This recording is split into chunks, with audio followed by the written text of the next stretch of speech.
This content is AI generated for informational purposes only and should not be directly used for clinical decision-making. Hello, and welcome back to the Neurosurgery Hub podcast. I'm Dr. Aris, a senior attending neurosurgeon. And I'm Dr. Alara, a research fellow. Today, we're looking at a fascinating new study from the Journal of Neuro-Oncology titled Gamma Knife Radiosurgery for Renal Cell Carcinoma Brain Metastases Across Systemic Therapy Eras, Survival, Intracranial Failure, and Lesion-Level Predictors. This is a timely topic, Alora. Renal cell carcinoma, or RCC, has always been a bit of a black sheep in the world of brain metastases. For a long time, the dogma was that RCC is relatively radioresistant, at least when it comes to conventional whole brain radiation. But with Gamma Knife, we've seen much better local control. Exactly. And what makes this specific paper so relevant is the time frame. This study, coming out of the Roswell Park Comprehensive Cancer Center, looked at patients treated between 2001 and 2025. That covers the massive shift in systemic therapy, moving from the cytokine era to tyrosine kinase inhibitors, or TKIs, and now into the age of immune checkpoint inhibitors. Right.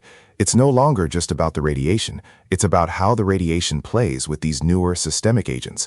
So let's dive into the methodology. What was the cohort like? They identified 34 patients with 87 individual intracranial RCC metastases. Now, that might sound like a small n, but the researchers did a very granular lesion-level analysis. They looked at overall survival, or OS, and intracranial failure at both the patient and lesion levels. And they used some interesting statistical models too, right? Yes, they used clustered generalized estimating equations, GEE, for the lesion-level failures to account for the fact that one patient might have multiple lesions.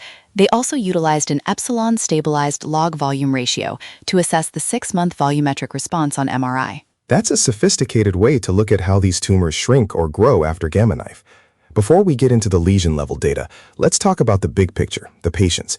What were the main drivers of survival? There were two heavy hitters. First, the Karnofsky Performance Status, or KPS. For every 10-point increase in KPS, the hazard ratio for death was 0.37. Essentially, the fitter the patient at the time of GKRS, the better they did, which tracks with everything we know about metastatic disease. And the second factor? TKI exposure.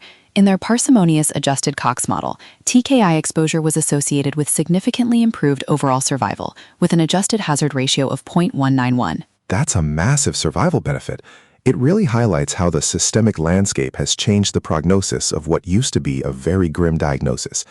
Did immunotherapy show the same level of significance in this cohort? Interestingly, while overall survival was numerically longer for patients receiving systemic therapy in general, the TKI association was the most statistically robust in the adjusted analysis.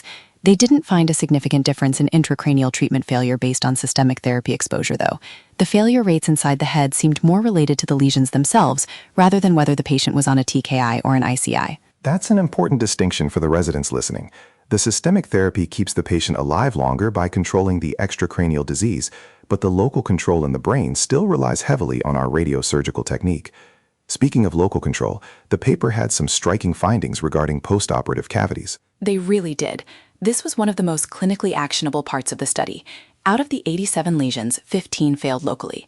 But when you break that down, the failure rate for intact lesions was only 12.5%. For postoperative cavities, it was a staggering 71.4%. 71%. That is a high number, even for RCC.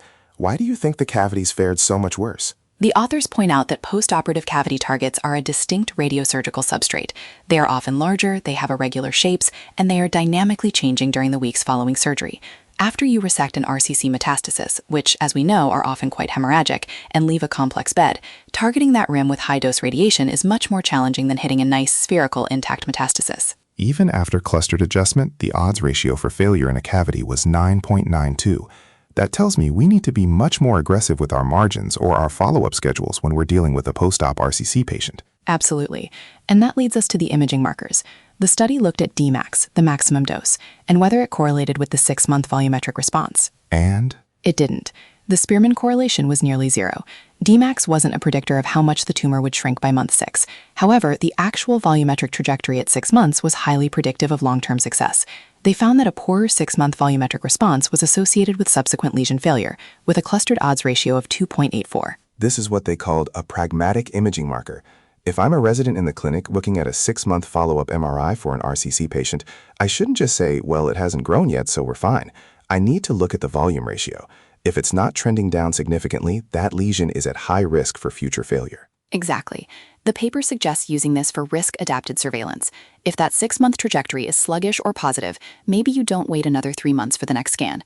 You might start planning for salvage or at least shorten the imaging interval. Let's talk about the safety side. We often worry about radiation necrosis when combining SRS with these newer targeted agents. Did the authors find anything there? They mentioned it in the context of general neurosurgical literature, noting that while integrating systemic therapy with SRS is encouraging, there are concerns regarding toxicity like radiation necrosis.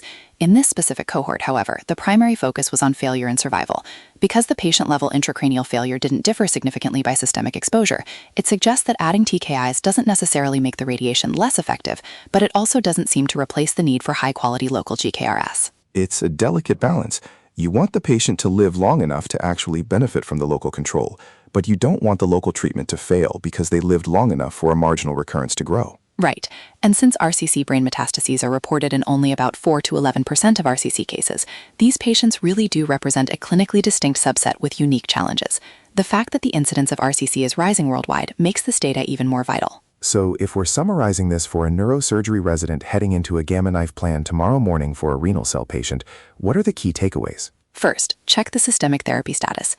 Patients on TKIs have a significantly improved OS profile. The hazard ratio of 0.191 is something you can't ignore. Second, be extremely cautious with postoperative cavities. With a 71% observed failure rate, those targets require meticulous planning and perhaps closer monitoring. And third, don't rely on Dmax as a predictor of response. Instead, calculate that volume ratio at the 6-month mark. Use that epsilon-stabilized log volume ratio to determine if you need to pivot your management strategy. Well said. It's about moving towards risk-adapted surveillance and salvage planning rather than a one-size-fits-all follow-up. It's also a reminder that while RCC was once thought of as a surgical-only disease due to its radioresistance, Gamma Knife is a very effective tool, provided we understand the lesion-level predictors of failure. Definitely. This study really highlights the dominant influence of extracranial disease course on survival, but it puts the ball back in the neurosurgeon's court for local intracranial management. Excellent. Well, that's a deep dive into a very practical paper. Any final thoughts, Alora? Only that while the sample size was 34 patients, the 25-year span of the study provides a really unique perspective on how far we've come. From the early 2000s to 2025, the way we treat RCC has been completely transformed. It certainly has. Thank you, Dr. Alora, and thank you to our listeners. This has been the Neurosurgery Hub podcast. We'll see you in the next episode. Goodbye, everyone.